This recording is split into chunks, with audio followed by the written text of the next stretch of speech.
Rare EAS alerts. That's what does that kind of look? That kind of looks like a C from a. Let me just bring it over here. Yep. Yep. There you go. Now you can read it. Yeah, we're gonna be explaining that right there. I want to give a big thanks to well, first of all, I want to say this has already been done like 5 million times already. I just decided that I wanted to make one. But anyway, thanks to the Central Alert Repository for the audio, and I'm gonna be making mock-ups of these. So, yeah. Woo! National emergency message. What's really interesting about this type of alert is that it's only been activated like 4 times, and none of them were actual emergencies. The most famous one is the infamous 2011 test of the emergency alert system. It was nationwide. You know, that one that failed? I'm gonna see if I can go find an actual message of this on the Central Alert Repository to make a mock-up of it. I'll be right back.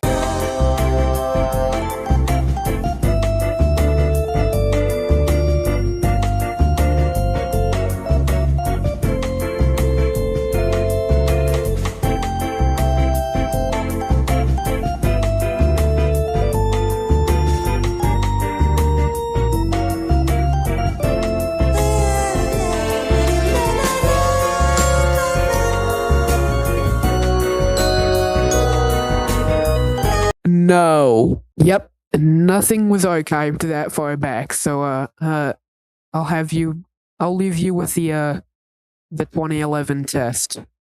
The footage of it.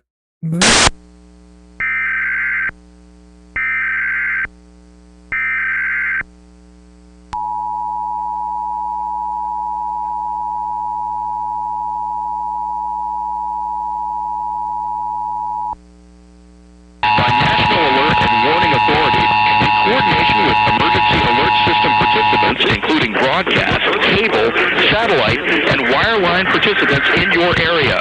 Had this been an actual emergency, the attention signal you just heard would have been followed by emergency information, news, or instruction. This is only a test. We now return you to regular programming.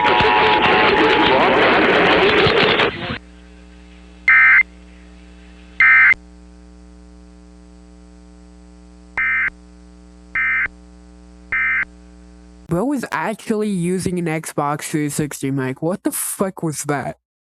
So, yeah, that's the only footage I have of the national emergency message. Now, let's move on to the Contagious Disease Warning. Ooh, so spooky. The zombies are coming. So yeah, we have the Contagious Disease Warning. Literally nothing. There's nothing. Type unimplemented. Yeah. So, I'm gonna go make a mock-up of the audio from the mock example on the EAS wiki. I'll be right back.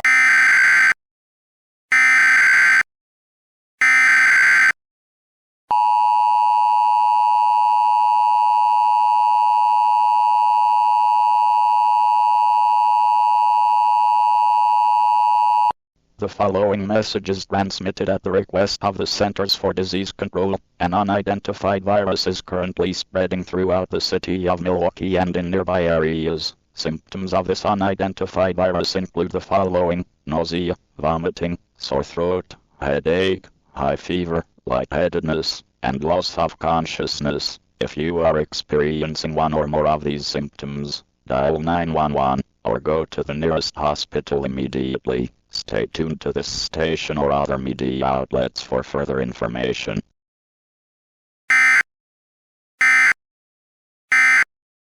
I would probably shit my pants if I heard that in the middle of the night. Okay, that's beside the point. So let's get back on track and go to the local access alert. There is also nothing archived on the Central Alert Repository, so here's here's footage of one.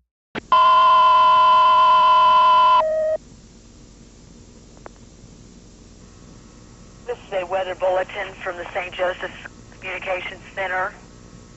A tornado watch is in effect for the St. Joseph and Buchanan County area from now until 8 p.m. Repeating, a tornado watch is in effect for the St. Joseph, Buchanan County area from now until 8 p.m. Now, this one, I believe, has been completely phased out. Like, almost completely. It's been pretty much replaced by the emergency alert system in its entirety. So, yeah. We don't really need it anymore. That's why it's so rare. Okay, and now time for one where I can actually get audio from the Central Alert Repository. A blue alert. Let me go to the wiki page of this one. Blue alert? A blue alert is a warning issued through the emergency alert system in the United States by civil authorities to inform the public that there's been a violent or deadly attack against law enforcement and the suspect is on the loose. Let me give one from 8 days ago about a firefight between someone and the police in Missouri.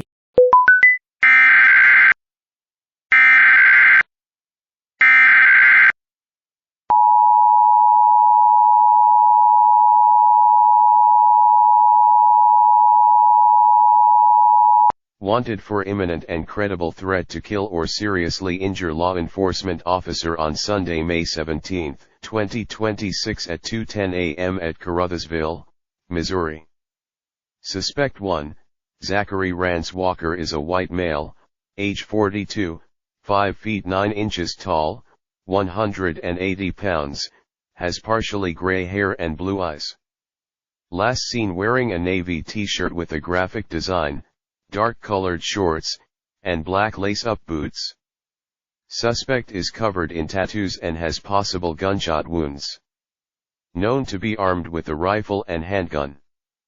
Walker fired shots at Caruthersville police officers during a traffic stop, then fled the scene. It is believed that he was wounded when officers returned fire. If located, contact your local law enforcement or call 911.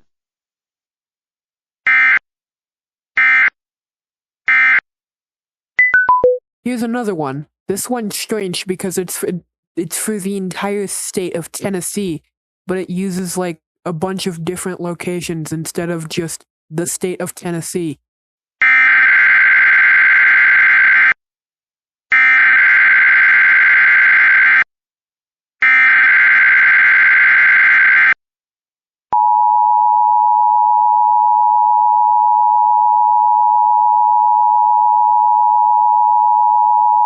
The request of the Tennessee Bureau of Investigation.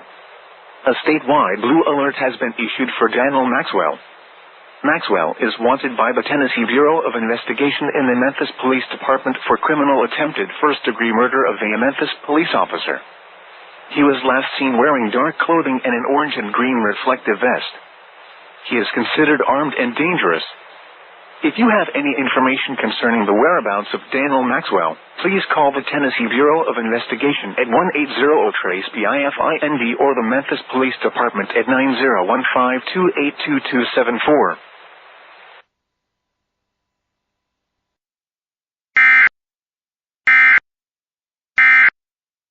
Okay, now it's time that we do the nuclear power plant warning. This one hasn't been issued for an actual emergency, so here's some footage from a mock-up. Credit to EAS Creator on YouTube.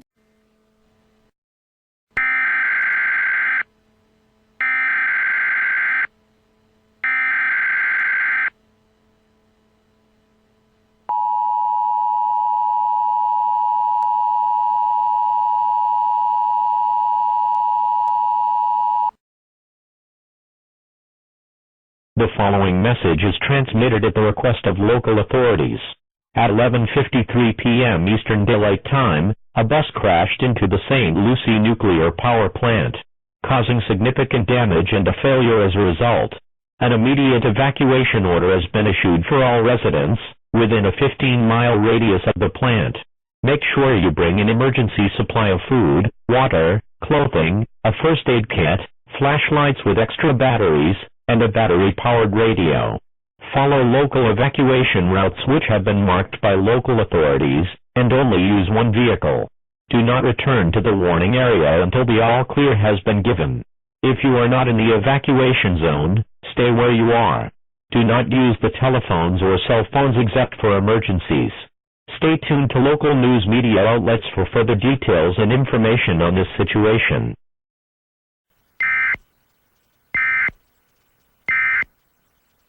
Okay, now for the radiological hazard warning, which also hasn't been issued for an actual emergency, I don't think. At least I don't think. Not sure. Couldn't find anything on the central alert repository. So, I know the perfect footage to show for this one.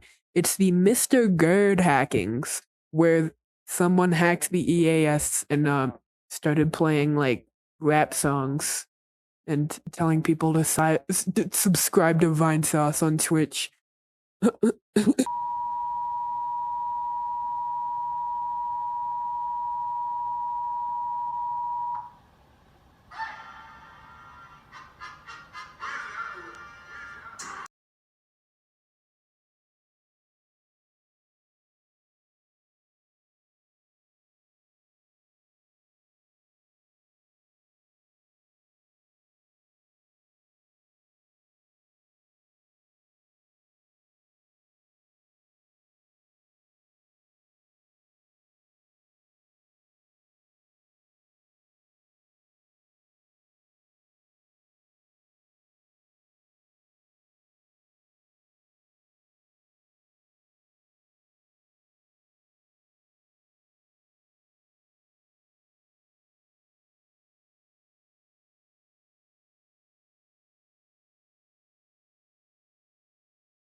Uploaded a photo anonymously to the site showcasing his feet in a plastic bin of lettuce with the statement, "This is the lettuce you eat at Burger King." Admittedly, he had shoes on, but that's even worse. I bet you weren't guessing you would hear Burger King foot lettuce in this video, but here we are. Anyway, let's move on to the extreme wind warning. Whoa, what the hell is this?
Now it's time for the practice/demo warning, which I can actually play audio for from the Central Alert Repository because there was one 13 hours ago.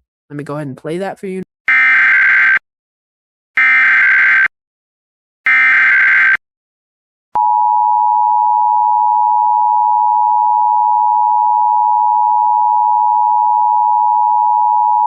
The New Hampshire State Police has activated the New Hampshire Emergency Alert System in order to conduct a practice demo.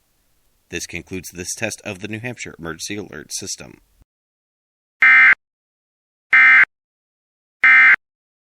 Now it's time for the snow squall warning. Why is it issued? A snow squall, band of snow, heavy snow line, snow shower, etc. must generate snowfall of at least 2 inches in 30 minutes, at least 30-mile-per-hour wind gusts, and or visibility less than 1/4 mile. That's why that's issued. And I have one from the Central Alert Repository again, so let me go ahead and play that.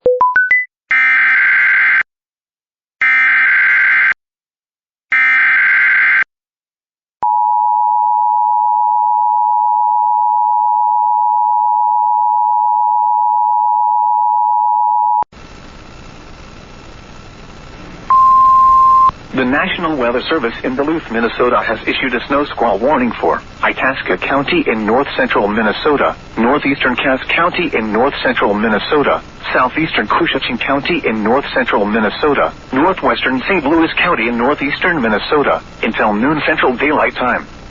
At 10:53 a.m. Central Daylight Time, a dangerous snow squall was located along a line extending from Ash Lake to near Bena to 7 miles south of Ackley, moving east at 35 miles per hour.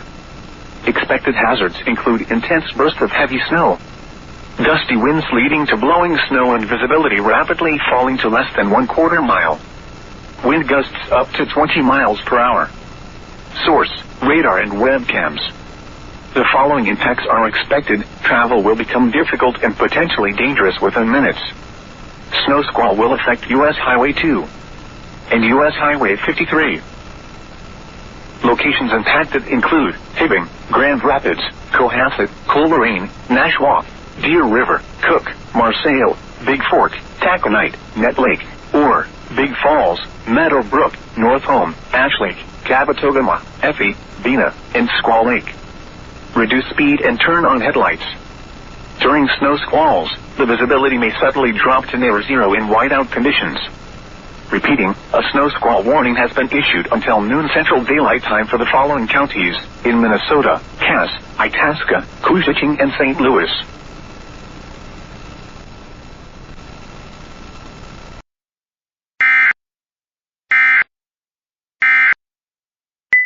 It's time for the ice storm warning. This footage is from Tuesday Aura. I hope I said that right. On YouTube.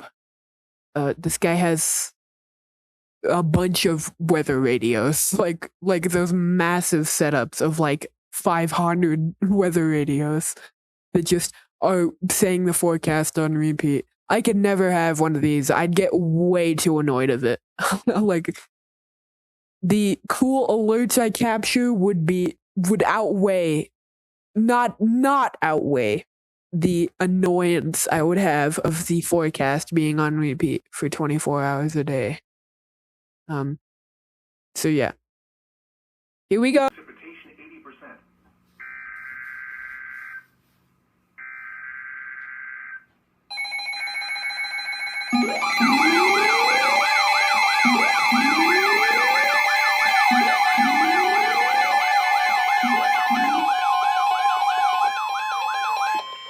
This is a statement from the National Weather Service. For the following counties in Maryland, Charles and St. Mary's, and the following counties in Virginia, King George, Orange, Spotsylvania, and Stafford. Ice storm warning in effect from 7 a.m. Saturday to 7 a.m. Sunday. Significant icing.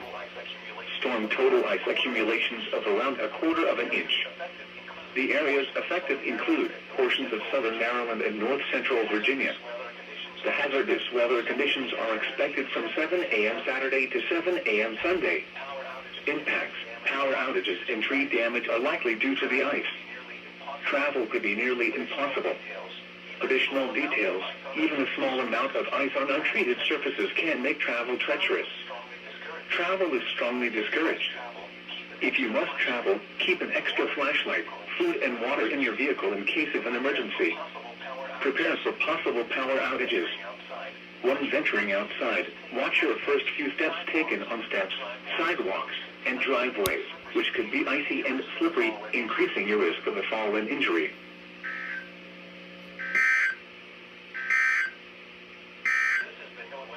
That was pretty cool. But now it's time to move on to the tsunami warning. It's literally all you can guess what this one's issued for. You can guess. Oh, yep.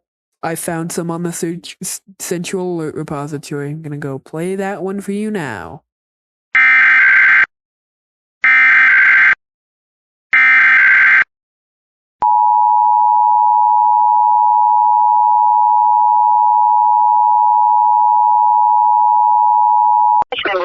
The Virgin Islands Territorial Emergency Management Agency, the Puerto Rico Seismic Network, the Pacific Tsunami Warning Center, and the Broadcasters Association have activated the emergency alert system as part of the Caribe Waves 2026 tsunami exercise.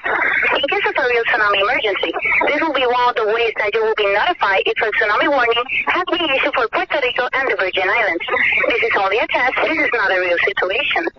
Esto es solo una prueba, no es una situación real. El Servicio Nacional de Meteorología en San Juan, Puerto Rico, en coordinación con el Negociado de Manejo de Emergencias y Administración de Desastres, la Agencia de Manejo de Emergencias Territorial de las Islas Vírgenes, la Red Sísmica de Puerto Rico, el Centro de Alerta de Tsunamis del Pacífico y la Asociación de Radiodifusores ha activado el sistema de alerta de emergencias como parte del ejercicio Tsunami Caribe Wave 2026. En caso de una emergencia real de tsunami, esta sería una de las maneras en que usted recibirá la notificación de que un aviso de tsunami ha sido emitido para Puerto Rico y las Islas Vírgenes. Esto es solo una prueba, no es una situación real.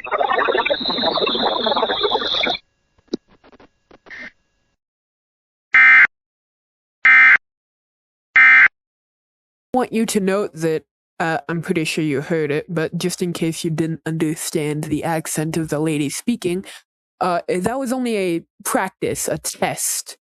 That wasn't a real situation.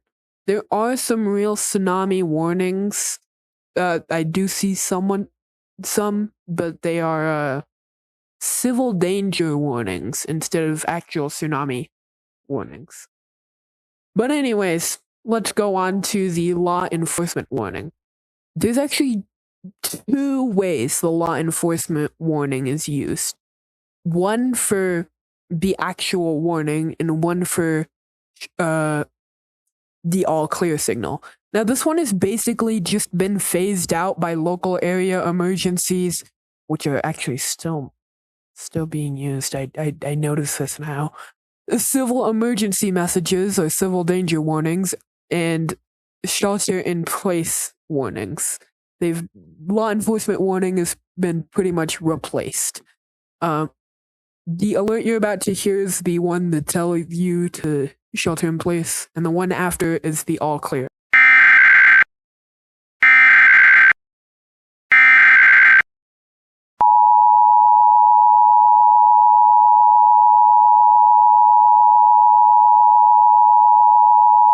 A civil authority has issued law enforcement warning for the following counties or areas. Garfield, Colorado, at 5:40 p.m. on May 21st, 2026, effective until 6:40 p.m. 7th St. Ampersand Bennett Avenue, Glenwood Springs. There is a law enforcement presence in the area. Please stay inside, lock doors and windows, avoid the area.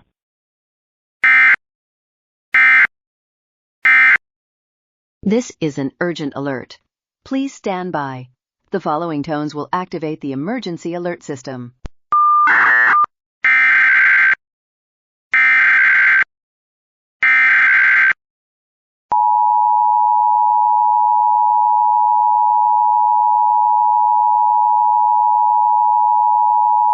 A civil authority has issued law enforcement warning for the following counties or areas. Garfield, Colorado, at 8:20 p.m. on May 21st, 2026, effective until 9:20 p.m. 7th St. Ampersand Bennett Avenue.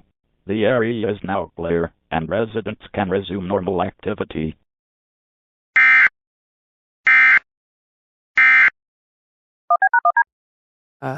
If you've made it this far, thanks. Subscribe, leaky the video. Very, very cool. Sorry for this video being mostly an audiobook. And I didn't really have anything to put in the background. So, yeah. Very cool. Thank you for watching. Goodbye.